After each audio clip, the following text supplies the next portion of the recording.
Okay, back to locks. So here's a couple of interesting locks in my collection. These are sort of exercise locks, so customs and exercise, some kind of duty bound locks, you know, early to mid 1800s. Very interesting designs. I got this one. I didn't have a key with it. It came with no key, but the cover, this cover comes out, which I'm going to show you in a minute. It makes it interesting. So I found one blank, which was a nightmare to find, but I found one blank, and I managed to be able to cut a key for it that would fit.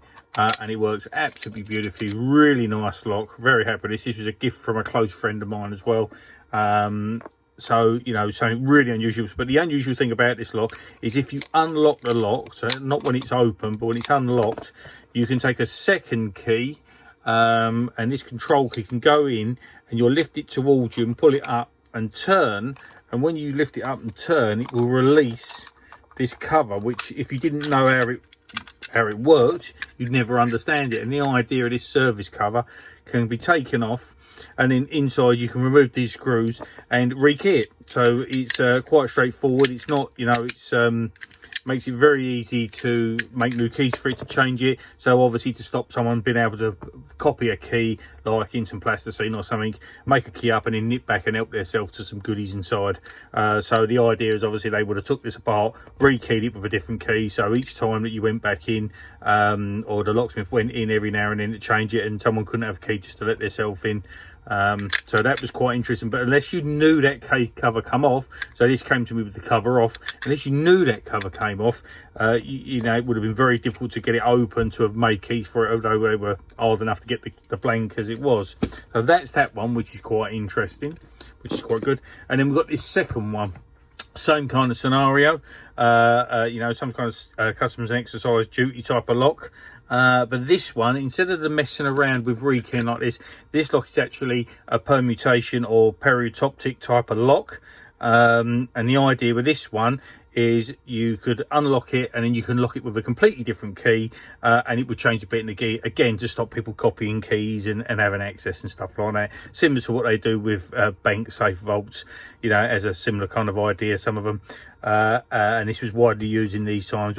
You know, I could not pick this lock, so the idea, what I did was I drilled the case open, and another friend of ours called Ollie has got one of these locks and made one with a skeleton cover on the front of it, which I've started to make myself. I'm going to make one out of this inner plate that went inside, and he displays it with, you know, so you can see the full inner workings of the lock.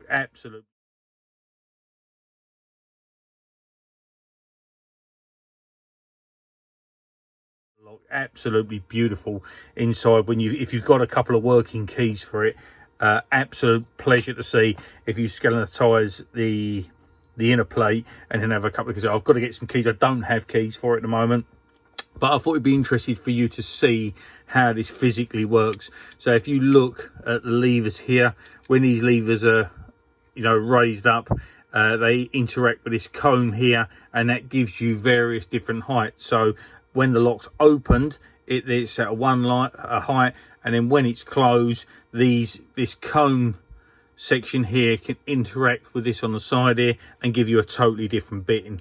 And it's really smart and really clever the way it works. And I'll take some of the bits out now and see if I can. It's hard to show you with all the bits inside it. So that's that kind of lever, and there's this comb part that interacts with this, and this is giving you the different heights of the key. As it interacts here, it's stepping up at different heights. So when the lock is closed and reset, there's a shim there, it sets a new height to, you know, corresponding with the bit on the key that you're using. So a lot going on inside this lock. Very complicated for its age, and this is probably why we appreciate old stuff, because they do not make stuff like this anymore.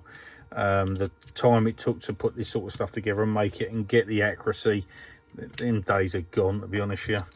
I mean, there are some nice modern locks out there, but nothing like this anymore, or not, you know, not to this kind of handmade, hand finished, I would have said, standards. And I end up getting all this mucked up, and I get all confused with where everything goes, which we don't want to do, because I want to put it back as it was originally, to to the original setting, so we're back to 1 in there. We've still got 2 in there.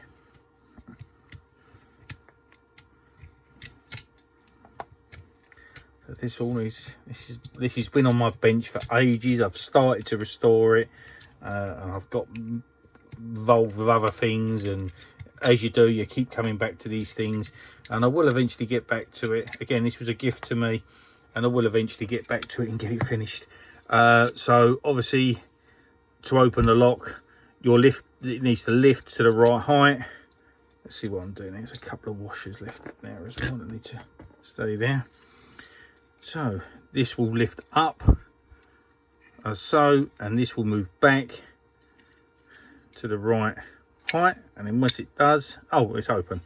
Okay, so it's the other way then. So it shuts, it'll lift up, and it moves in as so, and closes, and then this has been lifted to the height. So when it opens again, you'll lift it up to the correct height.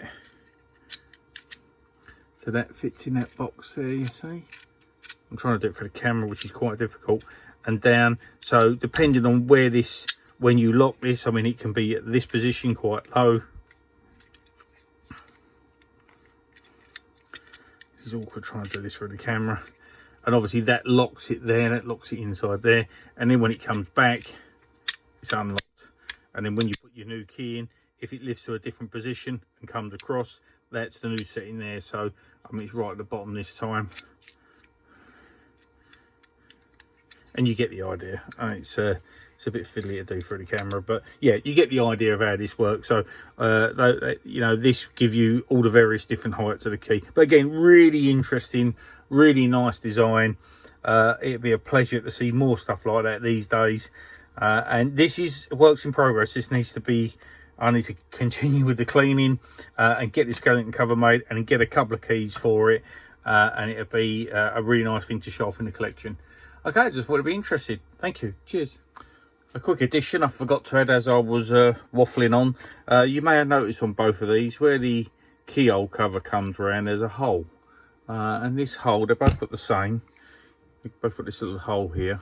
And the idea of that was a seal would have been placed through there to, you know, prevent someone opening the keyhole and trying to pick it or something, or again, gain entry without someone else knowing. So some kind of wire lead seal would have gone through these as an extra protection. I mean, they're still doing things like this. They still do it now, but even on electrical meters, I've got some somewhere that have paper inserts as well, that, you know, the front clips on with a paper insert, and you cannot put the key in and unlock it without it being damaged. So again, another little interesting fact. Cheers.